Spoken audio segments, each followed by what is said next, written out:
Baik, Assalamualaikum warahmatullahi wabarakatuh. Saya Iman Maulana dari kelas Sistem Informasi Reguler Malam semester 5. Di sini saya akan mempresentasikan contoh dari kebutuhan perangkat lunak SKPL atau spesifikasi kebutuhan perangkat lunak untuk memenuhi tugas dari dosen Pak Edward Ali MKom dengan mata kuliah rekayasa perangkat lunak. Di sini saya mengambil contoh SKPL aplikasi Live Assistant. Ini dokumen oleh Ali Jamaluddin. Baik, berikut SKPL spesifikasi kebutuhan perangkat lunak Live Assistant. Ini diperuntukkan untuk semua user.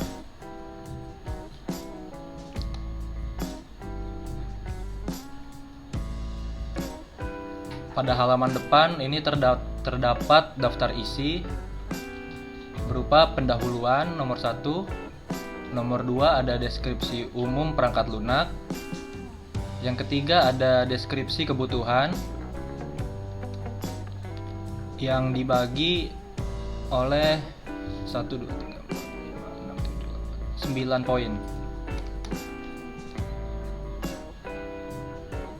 Yang pertama, lingkup masalahnya, yaitu permasalahan yang sering timbul pada diri manusia, ketidakkonsistenan terhadap menjalani sesuatu, dan hal yang disebabkan karena pengelolaan dalam menjalani.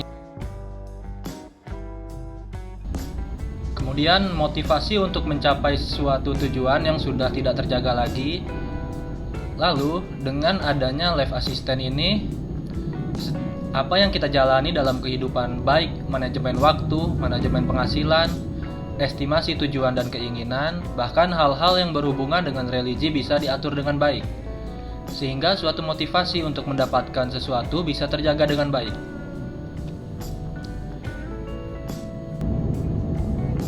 Adapun dalam dokumen ini dibuat ID dan singkatan dari deskripsi yang kedepannya akan banyak digunakan. LA01 atau LA yaitu deskripsinya itu Live Assistant yang disingkat menjadi LA. Lalu data flow diagram yang disingkat menjadi DFD, entity relation diagram yang selanjutnya disebut dengan ER diagram.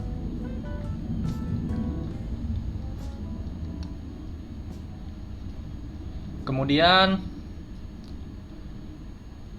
2. Deskripsi umum dari perangkat lunak. Yang kedua, deskripsi umum dari perangkat lunak. Deskripsi umum sistem. Jadi, aplikasi Live Assistant adalah aplikasi yang bertujuan untuk membantu seseorang untuk mengelola kehidupan pribadi maupun manajemen suatu usaha, baik dari segi waktu, keuangan, peluang, bahkan dari aspek religi. Fitur utama yang ditawarkan oleh Live Assistant ini yaitu manajemen jadwal, manajemen penghasilan, dan estimasi biaya. Inovasi yang tercipta dari produk ini adalah adanya asisten berupa aplikasi yang akan membantu dan mengatur kehidupan kita dari segi waktu, keuangan, kemudian pertimbangan untuk melakukan sesuatu yang berkaitan dengan biaya dan waktu. Produk ini tidak mudah ditiru oleh pihak lain dari aspek kompleksitas fiturnya yang saling berkaitan dan berhubungan langsung dengan pengguna. Artinya, banyak fitur di dalamnya yang akan membantu dan mempermudah pengguna, maka pengguna semakin merasa bahwa dirinya telah terbantu layaknya mempunyai asisten. Itulah deskripsi umum dari sistem aplikasi Live Assistant. Kemudian, poin 2.2, karakteristik pengguna. Kategori penggunanya yaitu user. Kemudian tugasnya yaitu sebagai pengguna aplikasi dari Live Assistant. Hak akses ke aplikasi yaitu mendapatkan seluruh akses dari aplikasi.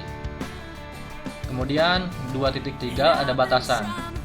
Batasan masalah pada pembuatan aplikasi yaitu Poin 1, pembangunan aplikasi ini merupakan aplikasi berbasis Android yang dapat dioperasikan di mobile. Yang kedua, menggunakan software pendukung yang membuat teknologi aplikasi Android secara umum dengan menggunakan bahasa pemrograman Eclipse. Lalu, sedangkan untuk pengolahan basis data menggunakan software MySQL. Yang ketiga, aplikasi hanya menangani user. Berikutnya, 2.3, lingkungan operasi. Bagian aplikasi, informasi yang dibuat, dioperasikan karena didukung oleh beberapa perangkat lunak. Dan perangkat lunak yang dibutuhkan oleh user yaitu yang pertama, sistem operasi, Android Mobile. Yang kedua, bahasa pemrogramannya yaitu Eclipse. Lalu, yang ketiga, deskripsi kebutuhan. 3.1, kebutuhan antarmuka eksternal. Adapun kebutuhan antarmuka eksternal yang dibutuhkan oleh aplikasi yang dibangun adalah yang pertama, memori yang digunakan mampu menampung proses-proses yang terjadi di dalam aplikasi. Kemudian, antarmuka pemakai, interface user.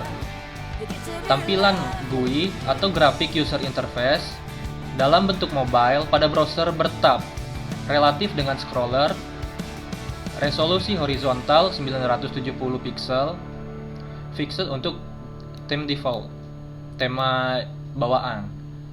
Kemudian vertical relatif resolusi, horizontal ataupun vertikal bergantung pada tema yang diterapkan. Kemudian 3.1.2, antarmuka perangkat keras. Spesifikasi minimum yaitu yang pertama, dengan minimum RAM 1 GB. Yang kedua, layar dengan resolusi minimal 3,5 inci. Yang ketiga, smartphone Android. Kemudian yang keempat, gadget yang dapat mengoperasikan aplikasi berbasis Java. Kemudian, antarmuka perangkat lunak. Yang pertama, Java Eclipse sebagai bahasa pemrograman pembangunan aplikasi berbasis mobile. Lalu yang kedua, MySQL sebagai database yang dibutuhkan untuk menyimpan semua informasi yang diproses dalam modul server. Lalu antarmuka komunikasi, yang pertama ada TCP/IP, yaitu Transmission Control Protocol atau yang sering disebut Internet Protocol. Digunakan sebagai standar komunikasi data yang dipakai oleh komunitas internet dalam proses tukar-menukar data dari satu proses mobile ke mobile lain di dalam jaringan internet. Lalu 3.2, perancangan antarmuka. Di sini ada tabel, daftar, antarmuka pemakai, user interface. Sini ada 32 poin, yaitu yang pertama ada form awal, keterangan. Form awal digunakan untuk proses awal masuk ke dalam aplikasi. Yang kedua, form menu utama digunakan untuk proses pemilihan menu. Yang ketiga, form jadwal untuk mengelola jadwal kegiatan. Yang keempat, form jenis jadwal untuk menampilkan pilihan jenis jadwal. Berikutnya, nomor 5, form jadwal harian untuk mengelola jadwal harian. Berikutnya, form jadwal mingguan untuk mengelola jadwal mingguan. Form jadwal bulanan, pengelolaan jadwal bulanan. Form jadwal tahunan untuk mengelola jadwal tahunan. Ada form kalender untuk menampilkan kalender. Yang ke-10, form input kegiatan berfungsi untuk proses menginput kegiatan pada kalender sesuai jenis jadwal yang dipilih. Kemudian, form notifikasi untuk mengelola notifikasi dari kegiatan. Form jenis notifikasi untuk memilih jenis notifikasi. Berikutnya, nomor 13, form notifikasi teks untuk mengelola notifikasi teks. Form notifikasi audio untuk mengelola notifikasi audio. Form keuangan untuk mengelola keuangan. Form penghasilan untuk mengelola penghasilan. Form penghasilan tetap menginput penghasilan tetap. Nomor 18, form penghasilan tambahan untuk menginput penghasilan tambahan. Form pengeluaran untuk mengelola pengeluaran. Form keuangan saat ini untuk menampilkan keuangan saat ini. Form estimasi untuk mengelola biaya perkiraan. Form biaya tujuan untuk proses menginput jumlah nominal tujuan. Form estimasi waktu, proses menginput jangka waktu yang diinginkan. Nomor 24, form biaya untuk proses menginput nominal uang yang dialokasikan. Form jenis cicilan untuk mengelola jenis cicilan. Kemudian form jenis cicilan harian, mengelola cicilan harian.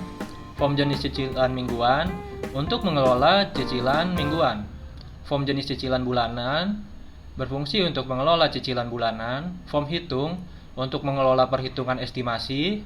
Form hitung jangka waktu untuk menampilkan hasil perhitungan berdasarkan nominal tujuan dan uang yang bisa dialokasikan. Kemudian ada form hitung biaya untuk menampilkan hasil perhitungan berdasarkan nominal tujuan dan jangka waktu. Yang terakhir ada form hasil untuk menampilkan hasil perhitungan estimasi. Baik di nomor 3.2.2 adapun spesifikasi antarmuka pemakai. Di sini spesifikasi layar seperti terlihat pada modul. Ini untuk jenis Android, smartphone Android. Di sini form awalnya yaitu tulisan Live Assistant. Nama antarmuka, form awal. Nama modul, tampilan awal. Deskripsi fungsi, berfungsi sebagai antarmuka untuk proses awal masuk ke dalam aplikasi. Input, non, tidak ada. Output juga nol, tidak ada. Berikutnya, spesifikasi layar. Seperti dilihat pada gambar, di sini ada jadwal kegiatan, ada penghasilan, estimasi biaya. Nama dari interface-nya sendiri, form menu utama. Nama modul, menu utama. Deskripsi fungsi, berfungsi sebagai antarmuka untuk pemilihan menu seperti menu jadwal kegiatan, penghasilan, estimasi biaya. Inputnya, pilih menu. Outputnya, lanjut ke form selanjutnya. Berikutnya, nama antarmuka, form jadwal. Nama modul, jadwal kegiatan. Bisa dilihat dari preview gambar. Di sini ada jenis jadwal, ada kalender, dan ada notifikasi. Deskripsi fungsi berfungsi sebagai antarmuka untuk mengelola jadwal kegiatan seperti menu jenis jadwal, kalender, dan notifikasi. Inputnya, pilih menu. Outputnya, lanjut ke form selanjutnya. Lalu berikutnya spesifikasi layar. Nama antarmuka, form jenis jadwal, nama modul jenis jadwal, deskripsi fungsi, berfungsi sebagai antarmuka untuk menampilkan pilihan menu jenis jadwal seperti menu jadwal harian, jadwal mingguan, jadwal bulanan, dan jadwal tahunan.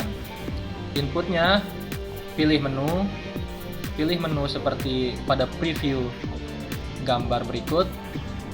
Di halaman ini ada jadwal harian, ada jadwal mingguan, jadwal bulanan, dan jadwal tahunan. Jadi inputnya pilih salah satu. Kemudian apa output yang dihasilkan, yaitu lanjut ke form berikutnya. Kemudian nama antarmuka, form kalender, nama modul, kalender. Deskripsi fungsi berfungsi sebagai antarmuka untuk menampilkan kalender kegiatan serta menginputkan kegiatan baru. Inputnya, pilih buton input kegiatan, yaitu kita memilih salah satu yang kita butuhkan pada halaman ini. Output yang dihasilkan yaitu lanjut ke form input kegiatan. Berikutnya, nama antarmuka, form input kegiatan. Nama modul, input kegiatan. Untuk deskripsi fungsi, berfungsi sebagai antarmuka untuk menginput kegiatan baru. Inputnya, penggunaannya, yaitu kita klik form yang dipilih, lalu mengisi kolom kegiatan, memilih jenis kegiatan yang dimana itu ada pilihan harian, mingguan, bulanan, ataupun tahunan. Kemudian mengatur pemilihan tanggal, pilih form notifikasi, buton input simpan. Output yang dihasilkan yaitu menampilkan hasil input kegiatan yang telah disimpan. Lalu berikutnya preview halamannya. Lalu nama interface-nya, nama antarmukanya, form notifikasi, nama modul, notifikasi, deskripsi fungsi, berfungsi sebagai antarmuka untuk mengelola notifikasi, seperti menghidupkan dan mematikan notifikasi kegiatan. Inputnya, switch on, switch off, dan input button. Kelola notifikasi, outputnya, output yang dihasilkan, switch on, notifikasi, switch off, mematikan notifikasi, lanjut ke form input kelola notifikasi. Antarmuka berikutnya yaitu form jenis notifikasi. Nama modulnya, jenis notifikasi, deskripsi fungsi, berfungsi sebagai antarmuka untuk mengelola notifikasi dan jenis notifikasi kegiatan. Inputnya, mengisi kolom nama notifikasi, memilih jenis notifikasi, adapun pilihannya yaitu alarm, email, SMS, dan lain-lain. Bisa juga inputnya mengatur pemilihan tanggal, mengatur besar kecil volume notifikasi, memasukkan email, mematikan dan menghidupkan notifikasi. Outputnya, hasil input kelola notifikasi akan ditampilkan di form notifikasi. Form berikutnya, nama antarmuka, form keuangan, nama modul, jenis notifikasi, deskripsi fungsi, berfungsi sebagai antarmuka untuk mengelola keuangan seperti penghasilan, pengeluaran, dan keuangan saat ini. Inputnya, button input penghasilan, outputnya lanjut ke form berikutnya. Lalu preview pada gambar ini seperti menampilkan progress traffic atau maupun grafiknya. Berikutnya, nama antarmuka form keuangan, nama modul, jenis notifikasi, deskripsi fungsi, berfungsi sebagai antarmuka untuk mengelola keuangan seperti penghasilan, pengeluaran, dan keuangan saat ini. Inputnya, button input penghasilan, outputnya lanjut ke form selanjutnya. Kemudian, pada preview di sini ada halaman estimasi. Nama antarmuka, form estimasi, nama modul, estimasi, deskripsi fungsi, berfungsi sebagai antarmuka untuk mengelola biaya deskripsi fungsi, berfungsi sebagai antarmuka untuk mengelola biaya perkiraan estimasi seperti biaya tujuan, estimasi waktu, biaya, jenis cicilan, hitung, dan hasil. Inputnya pilih button, outputnya lanjut ke form berikutnya. Bisa dilihat pada halaman preview. Halaman ini terdapat 6 button dan kita pilih salah satu. Kemudian, nama antarmuka, form jenis cicilan, nama modul, jenis cicilan, deskripsi fungsi, berfungsi sebagai antarmuka untuk mengelola cicilan seperti daftar cicilan, memasukkan cicilan harian, mingguan, bulanan, dan melihat hasil cicilan yang telah tersimpan. Inputnya, button input, edit, simpan, daftar, cicilan, menginput cicilan harian, mingguan, maupun bulanan. Outputnya menampilkan data cicilan dan menampilkan chart line hasil cicilan yang telah disimpan. Previewnya bisa dilihat pada gambar. Kemudian antarmuka form hitung. Modulnya hitung, deskripsi fungsi, berfungsi sebagai antarmuka untuk mengelola perhitungan dan menampilkan hasil perhitungan berdasarkan nominal tujuan dan uang yang bisa dialokasikan dan menampilkan hasil perhitungan berdasarkan nominal tujuan dan jangka waktu. Inputnya, input jangka waktu, hitung biaya, serta detail. outputnya menampilkan hasil perhitungan jangka waktu dan biaya. Kemudian, form hasil. Modulnya, nama modul, hasil, deskripsi fungsi, berfungsi sebagai antarmuka untuk menampilkan hasil estimasi. Jadi dia hanya menampilkan preview, hanya menampilkan hasil dari estimasi. Inputnya 0 tidak ada, outputnya juga tidak ada.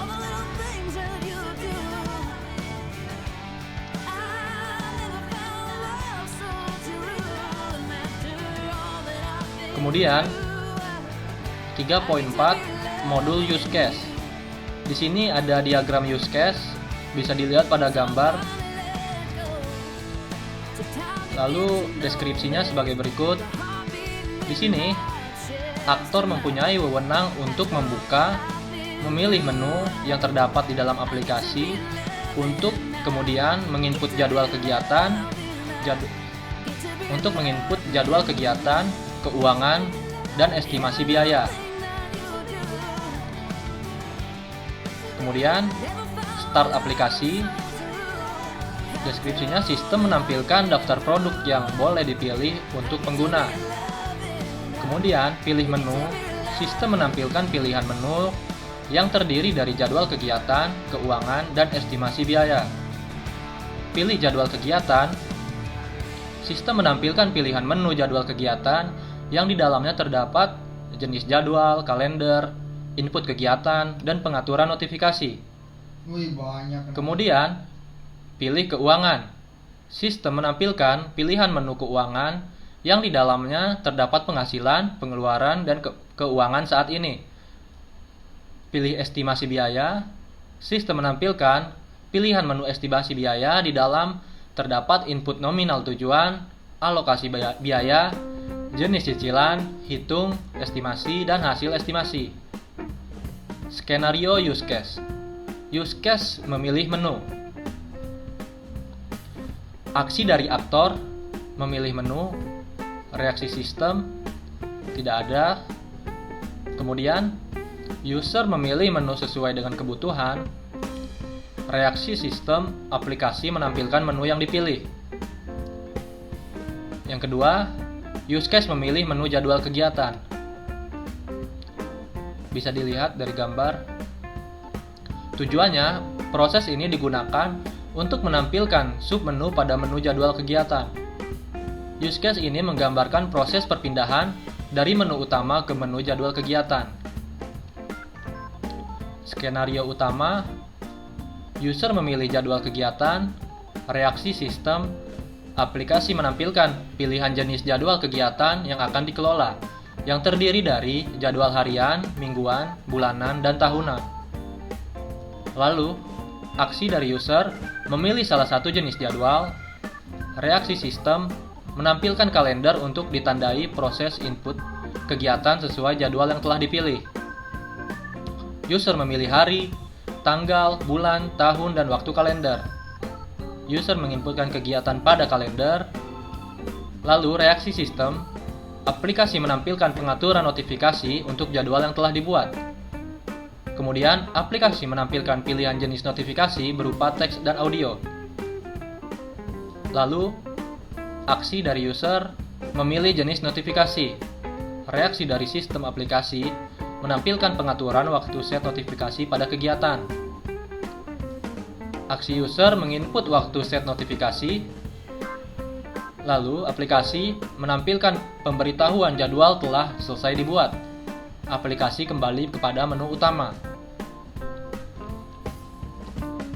Lalu, use case memilih menu keuangan. Skenario utama memilih menu keuangan. Reaksi dari sistem, aplikasi sistem menampilkan submenu penghasilan dan pengeluaran. Aksi user memilih submenu penghasilan. Reaksi sistem, aplikasi menampilkan kolom penghasilan, penghasilan tetap, ataupun penghasilan tambahan. Aksi user memilih penghasilan tetap. Reaksi sistem, aplikasi menampilkan kolom input penghasilan tetap serta deskripsi. Aksi user mengisi kolom penghasilan beserta deskripsi. Memilih submenu penghasilan tambahan jika ada. Reaksi sistem, aplikasi menampilkan tampilan pengaturan inputan penghasilan tambahan. Aplikasi menampilkan inputan jumlah item penghasilan inputan berdasarkan deskripsi. Aksi user menginputkan jumlah item penghasilan beserta deskripsi. Reaksi sistem, aplikasi menampilkan kolom inputan untuk tiap item penghasilan tambahan. Aplikasi kembali ke submenu keuangan.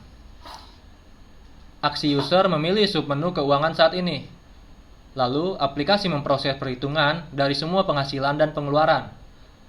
Reaksi sistem, aplikasi menampilkan hasil keuangan saat ini. Aplikasi kembali ke submenu keuangan. Use case memilih estimasi biaya. Skenarionya, aksi user memilih menu estimasi biaya. Reaksi sistem, aplikasi menampilkan kolom inputan, tujuan serta deskripsi. Aksi user menginputkan biaya tujuan serta deskripsi. Lalu, aplikasi menampilkan kolom estimasi jangka waktu yang ingin ditempuh untuk mendapatkan item tujuan dalam bentuk tahunan, bulanan, mingguan, dan harian. Aksi user menginputkan waktu estimasi berdasarkan keinginan. Reaksi sistem, aplikasi menampilkan kolom inputan alokasi biaya. Kemudian, aksi user menginputkan alokasi biaya.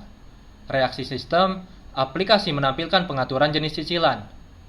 Lalu, aplikasi menampilkan pilihan jenis cicilan yang terdiri dari cicilan harian, mingguan, dan bulanan. User memilih jenis cicilan. Reaksi sistem, aplikasi menampilkan item kolom isian berdasarkan jenis cicilan yang telah dipilih. Lalu, user menginput item kolom isian berdasarkan jenis cicilan yang telah dipilih. Aplikasi menampilkan pengaturan hitung untuk menghitung seluruh estimasi yang telah diinputkan. Kemudian, aplikasi menampilkan dua jenis pilihan perhitungan. Yang pertama, perhitungan jangka waktu, dan yang kedua, perhitungan biaya. Kemudian, user memilih jenis perhitungan. Reaksi sistem, aplikasi memproses perhitungan berdasarkan jenis perhitungan yang dipilih. Aplikasi menampilkan hasil perhitungan estimasi biaya atau jangka waktu. Yang terakhir, aplikasi kembali kepada menu utama. Kemudian di sini ada diagram kelas. Diagram kelasnya bisa dilihat pada gambar, terbagi menjadi 4 kelompok. Nama kelasnya ada user, ada jadwal kegiatan, ada keuangan, dan ada 3.6 kebutuhan non-fungsional.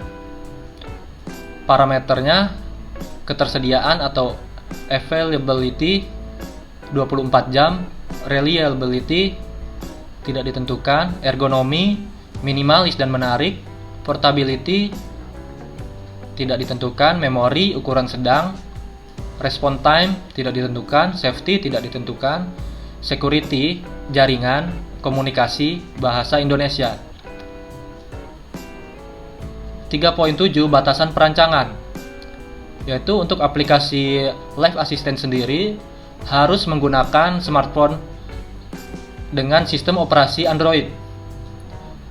Kemudian bisa dicari di Google Play maupun Play Store. Yang ketiga, terakhir, harus menggunakan koneksi yang lancar. Kemudian di sini ada kebutuhan fungsional versus use case. Bisa dilihat pada gambar.